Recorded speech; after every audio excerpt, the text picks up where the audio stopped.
Hoy vamos a dar otro tema que tiene que ver con estas fechas. Y es un tema que la verdad no nos vamos a cansar jamás de predicar, porque es el Evangelio en sí mismo. Vamos a titular esta enseñanza, El año agradable del Señor. Y acompáñame por favor a Lucas 2, versículo 13.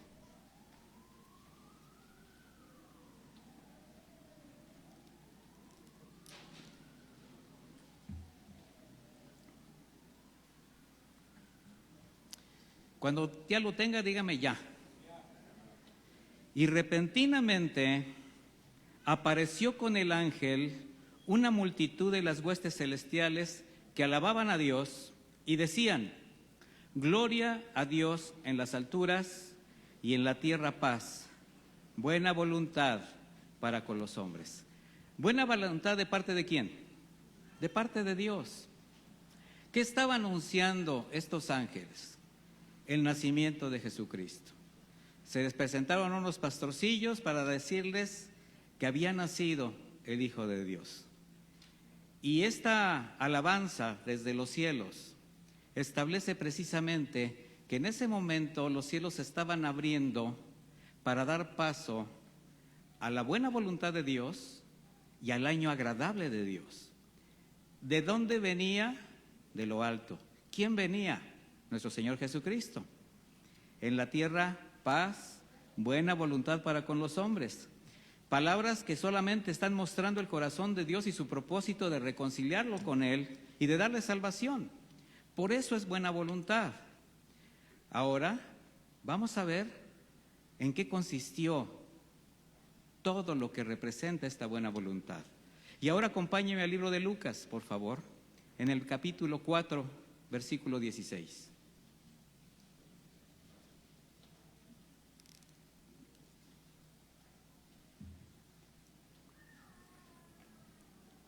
Señor Jesucristo,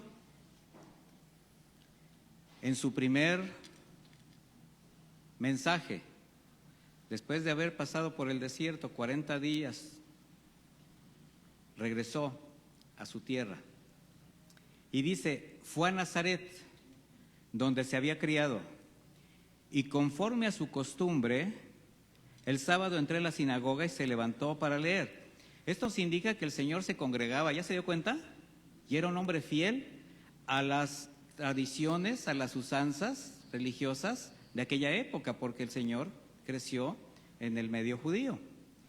Se le entregó el rollo del profeta Isaías. Cuando abrió el rollo, encontró el lugar donde estaba escrito: El Espíritu del Señor está sobre mí, por cuanto me ha ungido para dar buenas nuevas a los pobres, me ha enviado a sanar a los quebrantados de corazón, a pregonar libertad a los cautivos y vista a los ciegos, a poner en libertad a los oprimidos y a predicar el año agradable del Señor. Después de enrollar el libro y devolverlo al ayudante, se sentó y los ojos de todos en la sinagoga estaban fijos en él. Entonces les dijo: hoy se ha cumplido esta escritura delante de ustedes. Vamos un poquito a los contextos para entender lo que acabamos de leer. La sinagoga, una importante institución religiosa de los judíos, que surge durante el exilio de los israelitas en Babilonia, cuando pues ellos no tenían la oportunidad de tener relación ni con Jerusalén, que era la ciudad santa, y mucho menos con el templo, y esto les causaba mucho dolor, de manera que se empezaron a juntar en ese lugar donde estaban exiliados. ¿Es la finalidad de la sinagoga cuál era? Impartir las enseñanzas de la ley de Moisés. Con el tiempo incluyeron oraciones, y durante la estadía del Señor en esa región ya había sinagogas en la mayoría de las ciudades importantes. La costumbre era que alguien se ponía de pie, le entregaban una parte de la escritura, eran rollos, para que leyera una porción de la escritura y que explicara lo que había leído. Así vemos al Señor Jesucristo en una sinagoga leyendo el libro que le fue dado. ¿Cuál era el libro? El del profeta Isaías. En aquel tiempo la Biblia no estaba dividida en capítulos, en versículos, pero si lo hubiese estado, lo que él leyó es lo que ahora usted puede leer en Isaías 61, 1 y 2, que es precisamente el mismo pasaje que él citó y que acabamos de leer, solamente que el Señor no leyó completo ese pasaje. El Señor hizo algo inusual. Al leer la frase predicar el año agradable del Señor, interrumpe la lectura, cierra el rollo y no lee, y el día de la venganza del Dios nuestro. Esa frase no la lee. A continuación, mirando a los presentes, les dice: hoy se ha cumplido esta escritura delante de ustedes, expresando de esa manera que el año agradable del Señor había llegado con Él y en Él. Ahora, esto fue algo que los judíos no pudieron tolerar, no lo soportaron, y desde entonces lo quisieron matar, pero aún no era su tiempo. ¿Qué hizo el Señor al dejar inconcluso este texto? Está dejando el cumplimiento del resto del pasaje para un tiempo postrero, que ahora sabemos que se va a cumplir cuando el Señor venga por segunda vez. De manera que el día de la venganza del Dios nuestro no ha llegado. ¿Cuál es este? ¿Dónde está profetizado? En el Salmo 2:8 dice: pídeme y te daré por herencia a las naciones y como posesión tuya los confines de la tierra. Los quebrantarás con vara de hierro, como vasija de alfarero los desmenuzarás. ¿Sabe usted que el Señor va a regresar? Pero va a regresar como cordero. Va a regresar así con todo lo que Él tuvo que sufrir. No, ya pagó una vez y para siempre.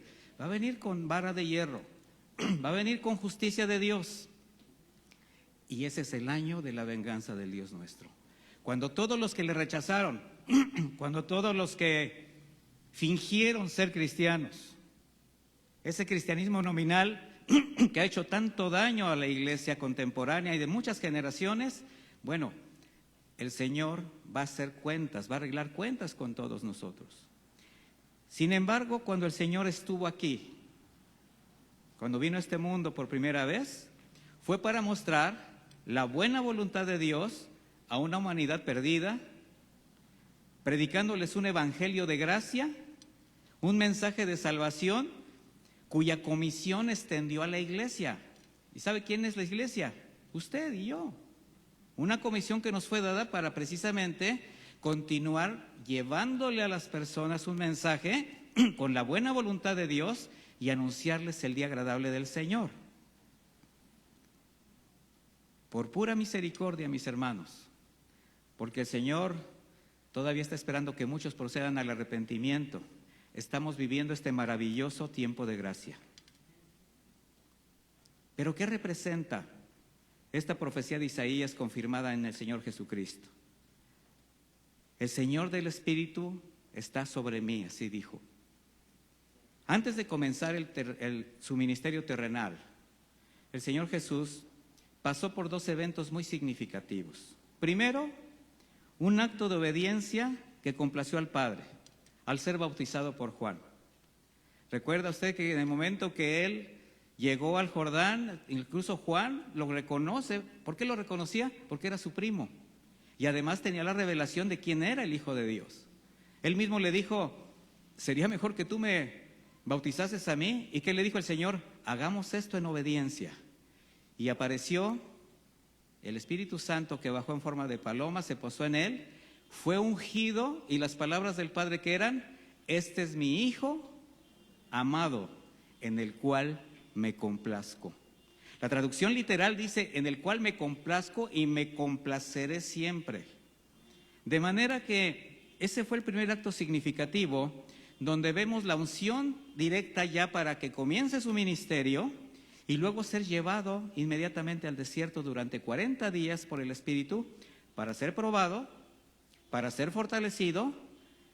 Allí mismo fue tentado y bueno, en este tiempo el Señor tuvo que pasar por todas estas circunstancias y regresar con autoridad, con poder, con gracia, para cumplir el propósito de redimir al hombre. Así, al declarar las palabras: el Espíritu del Señor está sobre mí, solamente era una confirmación de lo que el Padre expresó de él, por la obra que estaba a punto de llevar a cabo. Una obra consumada en la cruz, que fue un parteaguas para la historia, pero también para algo muy importante, el surgimiento de su cuerpo espiritual, la iglesia, a la cual él mismo también ha ungido para llevar esperanza a quienes están perdidos. ¿Sabía que usted ha recibido de parte del Señor el mismo trabajo, la misma obra, la misma comisión que el Padre dio a su Hijo amado Jesús? Bueno, dice, por cuanto me ha ungido para dar buenas nuevas a los pobres. ¿A qué pobres se referirá? ¿A los que no tienen salario, no tienen sueldo, no tienen ni para comer? Jesús vino a dar buenas noticias, mi hermano, a una humanidad necesitada, perdida, inmoral y espiritualmente pobre, quienes por causa de su naturaleza caída viven en un entorno problemático en medio de un mundo hostil que paulatinamente los va devorando. Y créame, de ahí el Señor nos rescató. Hombres y mujeres desanimados, desalentados, que buscan desesperadamente salidas ante sus circunstancias de vida. No sé si usted se puede identificar un poquito con esto en su pasado. Hombres y mujeres que solamente le roban a la vida momentos de felicidad a través de muchas formas, pero que no buscan la verdad. Pero sí están necesitados de alguien o de algo que aliente su esperanza. Y normalmente se acercan a situaciones que finalmente los dejan decepcionados. Hay quienes se acercan a los vicios, a los hábitos, hay quienes se acercan a la religión y son engañados. Cuando Jesús llegó, mis hermanos, el gobierno que regía el mundo religioso, la sociedad, todos vivían en un entorno muy conflictivo, tal como en la actualidad. La vida que vivimos no es distinta a los tiempos de Jesús. Delitos, vicios, pobreza, problemas sociales. Y esto solamente es una consecuencia del aumento de la maldad. No es algo que nos deba causar extrañeza porque está profetizado en la Escritura. Y precisamente por eso podemos vivir en un mundo hostil como luz, porque cuanto el Señor también a nosotros nos ha ungido para llevar buenas nuevas. De ahí la importancia y la necesidad del Evangelio de Cristo, un mensaje de buenas noticias, de esperanza para todos los hombres, pero también es un mensaje que limpia, es un mensaje que confronta, es un mensaje que pone orden en la vida, y por eso el rechazo del Evangelio en muchos ámbitos, donde el Señor pone el dedo en la llaga. Lamentablemente muchos persisten en caminar en sus pecados, aún diciéndose cristianos. Y aunque cada generación es distinta, todos necesitamos el mismo mensaje que reconcilia con el Padre. No hay excepción. Pero también necesitamos aprender lo que el Señor enseñó en todo su ministerio. Y después lo conocemos a través de las cartas bíblicas, que es el sabernos relacionar con las personas que están en nuestro entorno, saber perdonar, pedir perdón, tener capacidad para entender a los demás de tal manera que podamos establecer el reino en la tierra a través de nuestro testimonio, vidas santas, vidas diferentes.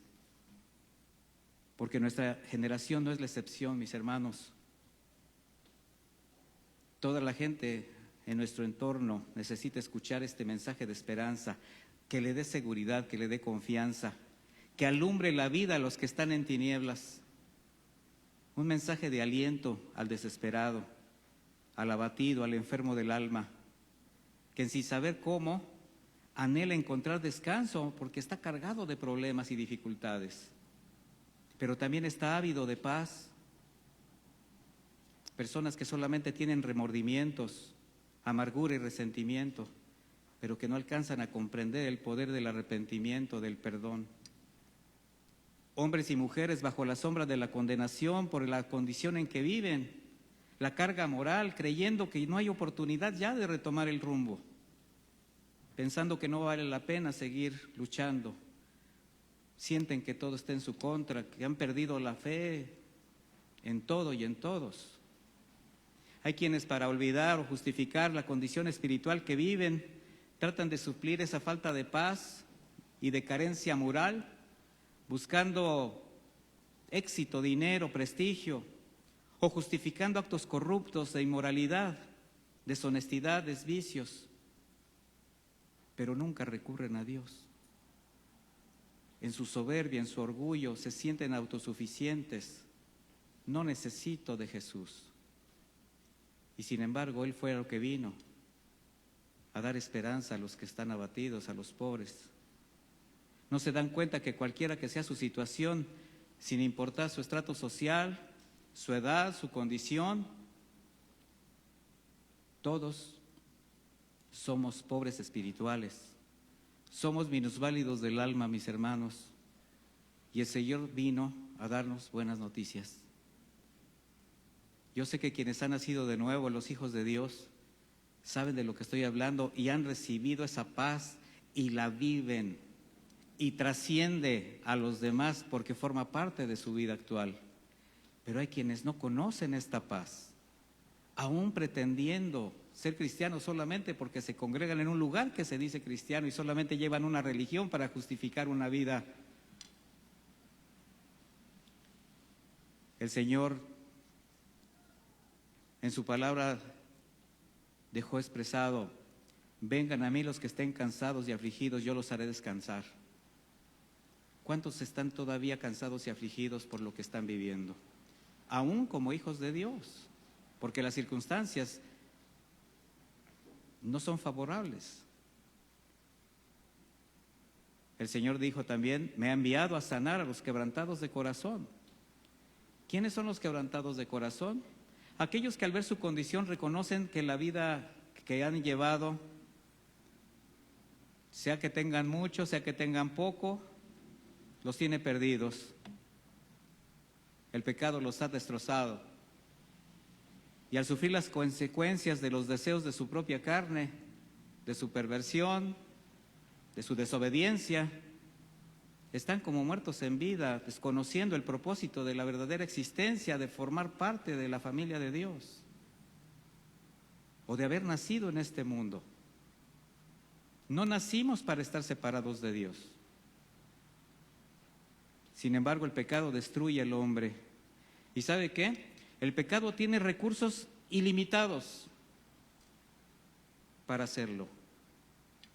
Y además tiene un ambiente propicio, el corazón del hombre. Un corazón que es engañoso, fraudulento, corrupto. ¿Sí sabía usted que su corazón es así? ¿Ya? Y ahí el pecado encuentra un ambiente perfecto para sembrar, para crecer sin oposiciones. El Señor Jesús dijo en Mateo 15:19, porque del corazón salen los malos deseos, los homicidios, los adulterios, las fornicaciones, los robos, los falsos testimonios, las blasfemias. ¿De dónde salen? Del corazón. No le diga a nadie te quiero desde lo más profundo de mi corazón. No, sí dígale. Porque su corazón ha sido limpiado por Jesús. Si es usted un hijo de Dios. ¿Si es usted un hijo de Dios? ¡Qué bueno! Pero fíjese, ¿está la necesidad del hombre por justificar su manera de pensar y de vivir? ¿Sabía usted que al hombre no le gusta que le digan qué hacer? ¿Que no le gusta hacer más que lo que le da la gana? ¿Verdad que sí? ¿A quién le gusta hacer lo que le da la gana? A nadie. ¡Qué buenos son! A todos, mis hermanos, a todos nos gusta hacer lo que nos da la gana. Pero ¿sabe qué? Qué bueno que el Señor pone freno.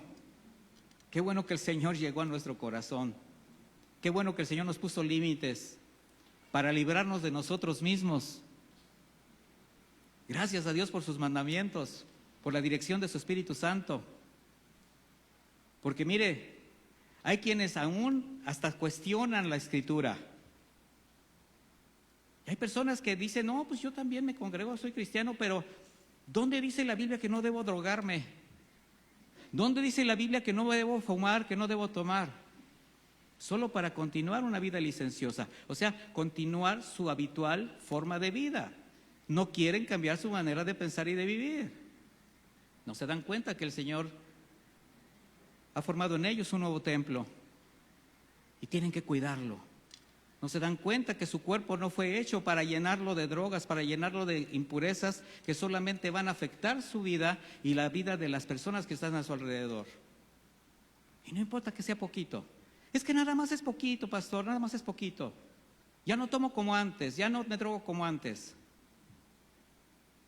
Por eso el Señor nos dijo, cuidado, poca levadura leuda toda la masa.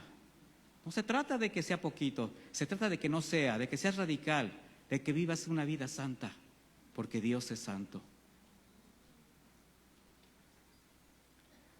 Muchos, aunque sean testigos de su propia degradación, de cómo el mundo los está consumiendo, cómo el pecado se los está acabando y cómo la corrupción crece en todas partes. La puedes ver en las escuelas, en los centros de trabajo, en el gobierno, matrimonios rotos, hogares divididos. Y no dejan de hacer lo que les está destruyendo. Porque yo le voy a decir algo, sí saben lo que están haciendo. Eso de que es que no supe lo que hice, es que simplemente pasó. Mis hermanos, no seamos niños. La ciencia pretende remendar todo con nuevas ideas, con nuevas filosofías, con placebos. Sin embargo, el mundo está lleno de personas que se sienten vencidas por las situaciones que viven en el día a día y buscan opciones que les hagan sentir bien, pero no reconocen cuál es su verdadero problema. Por eso rechazan el único mensaje que tiene el poder de sanar y de transformar. ¿Y sabe por qué? Porque al mismo tiempo es un mensaje que confronta su verdadera condición espiritual, su forma de vida, que les dice, ya detente, deja de hacer lo que estás haciendo. No es correcto.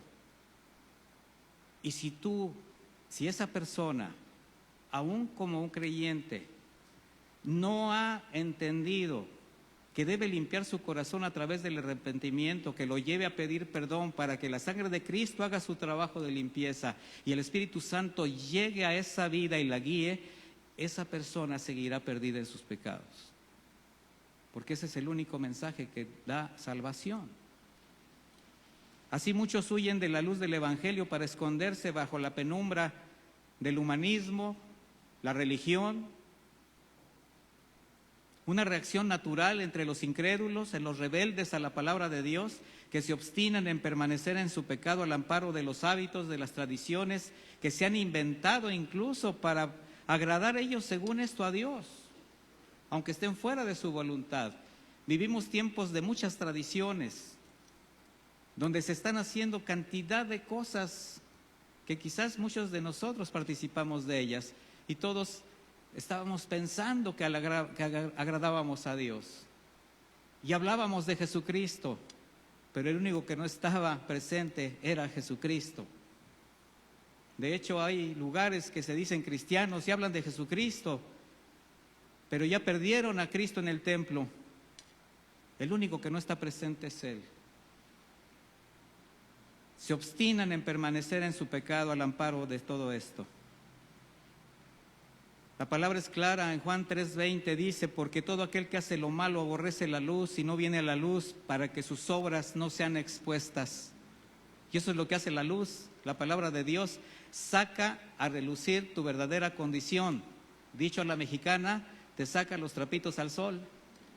Y a nadie le gusta eso. Sin embargo, al ver la iglesia también vemos con tristeza que hay creyentes con dobles vidas, que al verse descubiertos no quieren escuchar, no quieren recibir la palabra. Se han habituado tanto a vivir lejos de Dios que llegan a amar más la oscuridad que las palabras de Cristo y se amparan al abrigo de una falsa doctrina. Sin embargo, siempre habrá algún corazón sencillo, humilde, dispuesto a recibir la luz del Evangelio, la buena tierra donde usted puede sembrar las palabras de vida eterna. Y ese es nuestro trabajo. Pero en este momento Estamos recibiendo la palabra del Señor que dice, yo vine a sanar al quebrantado de corazón. ¿Realmente alguien se siente quebrantado porque sabe que ha tocado fondo? ¿Se siente desanimado porque algo o alguien lo dejó caer? La respuesta está en Cristo Jesús. Pero ¿sabe qué?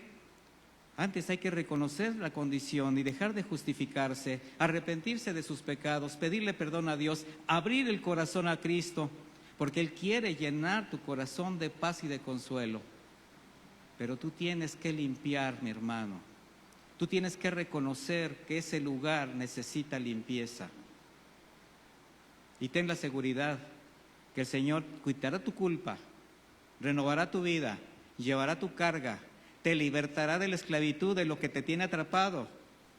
Y lo más importante, tu futuro eterno está asegurado. ¿No le da gracias a Dios? El Señor dijo también a pregonar libertad a los cautivos y vista a los ciegos, a poner en libertad a los oprimidos. Hay quien todos estos textos los maneja de manera literal. Mi hermano, todo esto es un contexto espiritual. A lo largo de la historia, uno de los grandes males de la humanidad en que ha caído el hombre es la esclavitud. Pero hay una esclavitud mucho más terrible, que es la espiritual precisamente. Y aunque muchos no lo entiendan o no lo acepten o no lo crean, sostienen una lucha constante contra el pecado y los tiene esclavizados. Por eso se permiten llevar por sus instintos naturales y carnales. ¿Cuántos no están conscientes de que están haciendo mal, que no están actuando bien, ni de palabra ni de obra? Y quieren echarle ganas, dicen. Es que le estoy echando ganas, quiero dejar de hacer esto. Hasta ya fui a jurar. Pero no se trata de echarle ganas, mi hermano. Se trata de limpiar el corazón una vez y para siempre. Y caminar en santidad. ¿Por qué? Porque el corazón es engañoso y es perverso. Y la carne, los instintos naturales, están a flor de piel. ¿Sabe lo que dice la Biblia? ¿Cuáles son las obras de la carne? Están en Gálatas 5:19. Dice el apóstol Pablo, ahora bien, las obras de la carne son evidentes, y estas son la inmoralidad sexual, la impureza, el desenfreno, la idolatría, la hechicería, las enemistades, los pleitos, los celos, las iras, las contiendas, disensiones, partidismos, envidia, borrachera, orgías y cosas semejantes a estas, de las cuales les advierto, como ya lo hice antes, que los que hacen tales cosas no heredarán el reino de Dios. ¿Quería saber dónde dice la Escritura? Aquí. Aquí dice. Por eso Jesús vino a pregonar, esto es, a participar al hombre de una solución a ese terrible mal. Un terrible mal que su misma naturaleza, su ceguera espiritual le impide ver la magnitud del poder destructivo de sus propias decisiones. Te quiere sacar de esa situación. En la palabra está escrito que los tiempos finales, tanto la maldad como la ciencia aumentará. Y somos testigos de ello. La maldad sigue aumentando. Cada vez al hombre se le ocurren más cosas. Ahora tenemos leyes aprobando lo inimaginable. Ahora tenemos conductas y tenemos permisividad a situaciones que no nos hubiéramos jamás llegado a creer pudiéramos vivir. ¿Y qué cree? Esto, como la pandemia, va a continuar. La maldad seguirá aumentando y el Señor lo sabe. Por eso vino a dar libertad a los cautivos. La ciencia también aumenta a pasos agigantados. Y con tanto conocimiento, con tanto descubrimiento científico y tecnológico, muchos siguen ciegos a las cosas espirituales.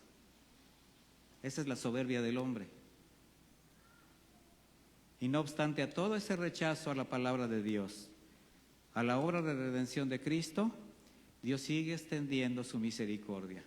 sigue extendiendo su gracia, mostrando su amor y buena voluntad de dar libertad. Juan 1:9 dice, aquella luz verdadera que alumbra a todo hombre venía a este mundo. Venía, llegó, en el mundo estaba, y el mundo por él fue hecho, pero el mundo no le conoció. El rechazo continúa. ¿Y sabe quiénes son los que más lo rechazan? Los que dicen que saben de él, los que dicen creer en él. Y esa condición de ceguera espiritual está presente en la cristiandad actual. Refiriéndome a quienes mencionan a Cristo como parte de su vida, pero no lo reconocen como quien es Él. Si yo le digo a un grupo de cristianos, ¿usted es cristiano? Me va a decir que sí. ¿Vive como cristiano? Va a decir, pues creo que sí. Y su vida da evidencias de un verdadero cristiano. Usted mismo medítelo. En aquel tiempo, pese a lo que estaba escrito por los profetas y estudiaban los judíos en la sinagoga cada sábado, ellos jamás pudieron entender ni discernir al Mesías prometido. Lo tenían delante y lo rechazaron. La ceguera de un entendimiento entenebrecido y dureza de corazón no les permitió ver la luz. Y ahora sucede lo mismo. Por eso, cualquier similitud con la actualidad es mera coincidencia.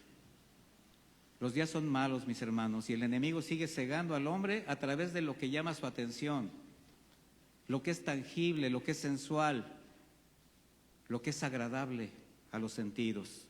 Y todo esto para ocultar su verdadera condición espiritual. Por eso usa las religiones como distractores, pero también las estrategias de falsos ministros disfrazados de piedad, que son los peores detractores del hombre para quitar la mirada de Cristo.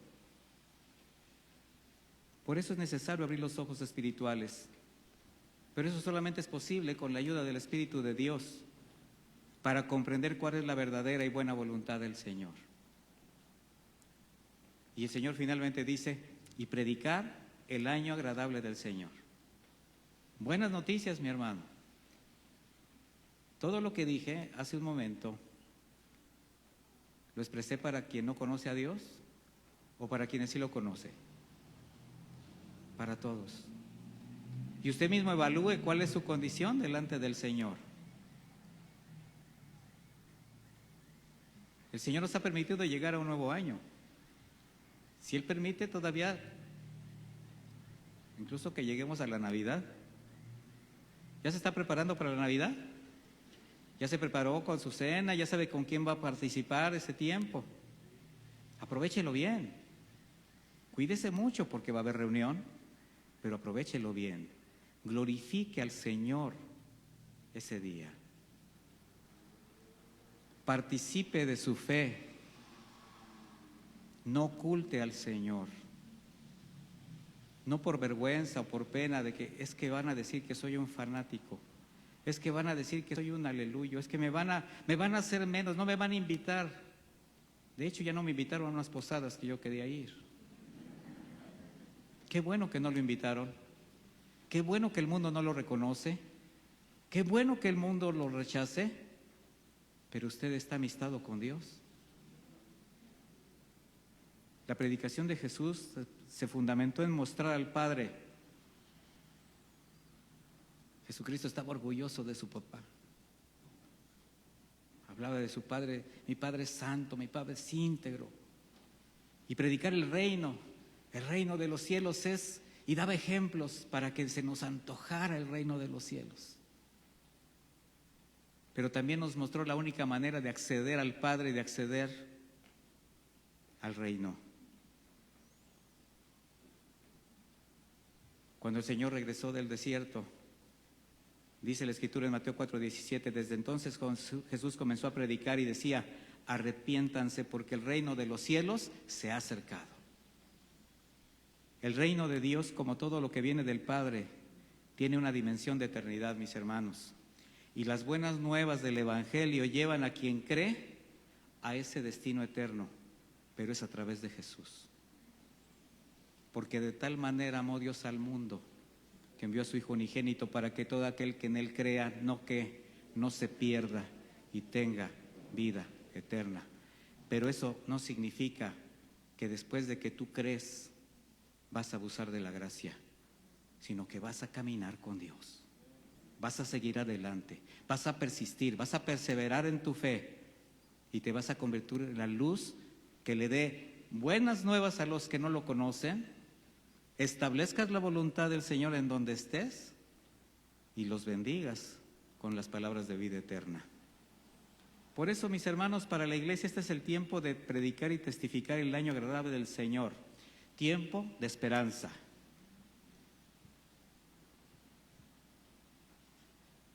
El día que el Señor regrese, el día que cada redimido vuelva a su Creador para vivir eternamente con Él, ese día aún no llega. Y mientras llega, mis hermanos, extiéndele la misericordia a las personas que están a tu lado. No te conviertas en tropezadero. Acabamos de presentar a unos bebés. ¿Saben estos papás la gran responsabilidad que implica el haber traído a su bebé y presentárselo al Señor? ¿Quién cree que está más comprometido ahorita, el bebé o el papá? Ahora le digo a usted, ¿quién cree que está más comprometido con lo que el Señor nos dejó como comisión? ¿Nosotros, la iglesia, o quienes todavía no lo conocen? Somos nosotros, es lo mismo, son personas que no conocen al Señor. Están perdidos, están desviados, están desalentados, están abatidos, están muriendo en vida. Y solamente recuerda esto, y con esto termino. Cuando llegue el año agradable del Señor, cuando todo haya acabado, entonces no habrá más llanto, más tristeza, no habrá cansancio ni muerte, no habrá dolor ni enfermedad, solo gozo y paz, porque ya no habrá tinieblas, sino solamente el resplandor de la gloria de Cristo, mis hermanos. Y a eso fuimos llamados. Pero estamos en el año de la gracia. Y la gracia se disfruta. La gracia la tenemos con nosotros. La gracia está sobre nosotros, está en nosotros y está a nuestro lado. Haz que esa gracia se note. Testifica de Cristo y predica el año agradable del Señor. Que tengan una feliz Navidad, un próspero año nuevo, mis hermanos, pero conforme prospere su alma. Acompáñenme a orar, vamos a hacer una acción de gracias. Póngase de pie, por favor.